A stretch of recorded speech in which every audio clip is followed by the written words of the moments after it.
புனித கஷ்மீர் என்பவர் போலந்து மற்றும் லித்துவானியா நாட்டினுடைய இளவரசராக இருக்கின்றார். அப்படிப்பட்டவருக்கு தன்னுடைய அரசவையில் மீது நம்பிக்கை இல்லை. ஆகவே அனைத்தையும் உதறி தள்ளுவதற்கு முற்படுகின்றார். இத்தனைக்கும் ஹங்கேரி நாட்டினுடைய அரசை அவருடைய கட்டுப்பாட்டில் கொடுப்பதற்கு கூட நிர்ணயித்திருந்த காலகட்டம்.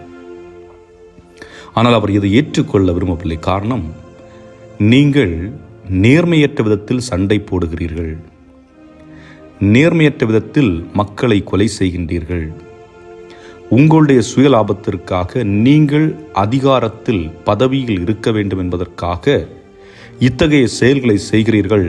அந்த செயலை நான் செய்ய விரும்பவில்லை என்று அந்த பதவியை உதாசீனப்படுத்திவிட்டு தன்னுடைய வாழ்வை ஜெபத்திலும் உதவி செய்வதிலும் செலவிட்டார்.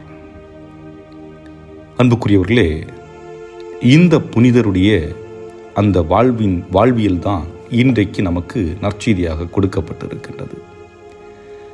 இந்த நற்செய்தியில் சீடர்கள் இயேசுவை பார்த்து கேட்கின்றார்கள், பாரும், நாங்கள் எல்லாவற்றையும் விட்டுவிட்டு உம்மை பின்பற்றியவர்களாயிற்றே, எங்களுக்கு என்ன கிடைக்கும்? அடிப்படையில் ஒன்றை புரிந்து கொள்ள வேண்டும். எதையும் எதிர்பார்த்து செய்வது என்பது வேதனையை தான் கொடுக்கும். எதிர்பார்ப்பற்ற நிலையில் செய்கின்ற செயல்கள் மகிழ்ச்சியை கொடுக்கும். ஒருவேளை நீங்கள் ஆலயத்திற்கு காணிக்கை கொடுக்கின்ற பொழுதோ, அல்லது ஏழைகளுக்கு உணவு கொடுக்கின்ற பொழுதோ, அல்லது மாணவர்களை படிக்க வைக்கின்ற பொழுதோ அந்த நபருடைய பெயர், விலாசம் அல்லது உங்களுடைய பெயர்கள் கற்களிலும் சுவர்களிலும் எழுதப்பட்டிருக்கிறது என்றால் நீங்கள் அதற்குரிய வெகுமதியை பெற்றுவிட்டீர்கள் என்று அர்த்தம். அதற்கு பிறகு அந்த மகிழ்ச்சி உங்கள் தங்காது. நீங்கள் அதை பார்த்து பெருமைப்படலாம், ஆனால் மற்றவர்கள் அதை பார்த்து பெருமைப்பட மாட்டார்கள். அது மகிழ்ச்சியாக நிலைத்திருக்காது. எப்பொழுது மகிழ்ச்சியாக இருக்கும் என்றால், நீங்கள் செய்கின்ற செயல்கள் யாருக்கும் தெரியாமல் மறைவாக இருக்கின்ற பொழுது. ஏனென்றால் அதுபோன்று நிறைய மக்கள் செய்கின்றார்கள். நிறைய மனிதர்கள் யாருக்கும் தெரியாமலே பல உதவிகளை செய்து கொண்டிருக்கின்றார்கள். அவர்களுடைய வாழ்வில் அந்த செயல் மகிழ்ச்சியை கொடுக்கும். ஒரு சில நேரங்களிலே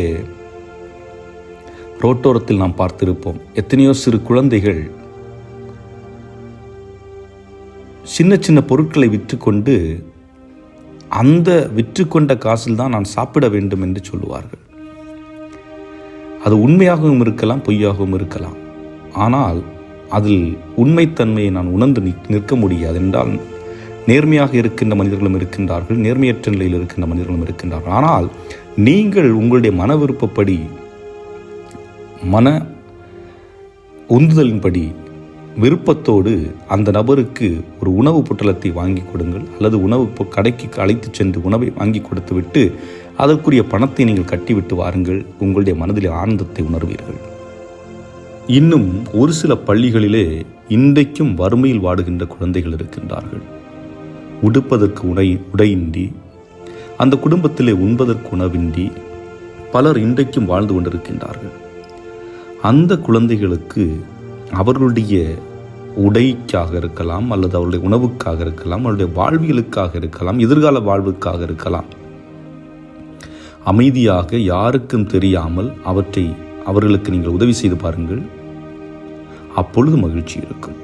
ஆக எதிர்பார்ப்பற்ற நிலையில் செய்கின்ற எல்லாவற்றிலும் மகிழ்ச்சி இருக்கும். ஆனால் இங்கே சீடர்கள் இந்த கேள்வியை கேட்கின்றார்கள்.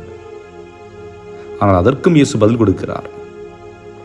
என் பொருட்டு, நற்செய்தியின் பொருட்டும் வீடுகளையோ, சகோதரர்களையோ, சகோதரிகளையோ, தாயையோ, தந்தையோ, பிள்ளைகளையோ, நிலபுலன்களையோ விட்டுவிட்ட எவரும் இம்மையில் 100 மடங்காக வீடுகளையும், சகோதரர்களையும், சகோதரிகளையும், தாயையும், நிலபுலங்களையும், இவற்றோடு கூட இன்னல்களையும், மறுமையில் நிலை வாழ்வையும் பெறாமல் போகார்.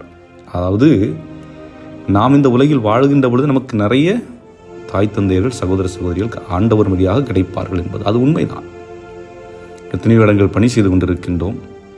என்னை மகனாக பார்க்கின்றவர்கள் இருக்கின்றார்கள், பேரப்பிள்ளைகளாக பார்க்கின்றவர்கள் இருக்கின்றார்கள், சகோதரராக பார்க்கின்றவர்கள் இருக்கின்றார்கள், நண்பர்களாக பார்க்கின்ற எத்தனையோ மக்கள் நாம் இயேசுவை சுமந்து செல்லுகின்ற இடங்களில் இருந்து கொண்டுதான் இருக்கிறார்கள்.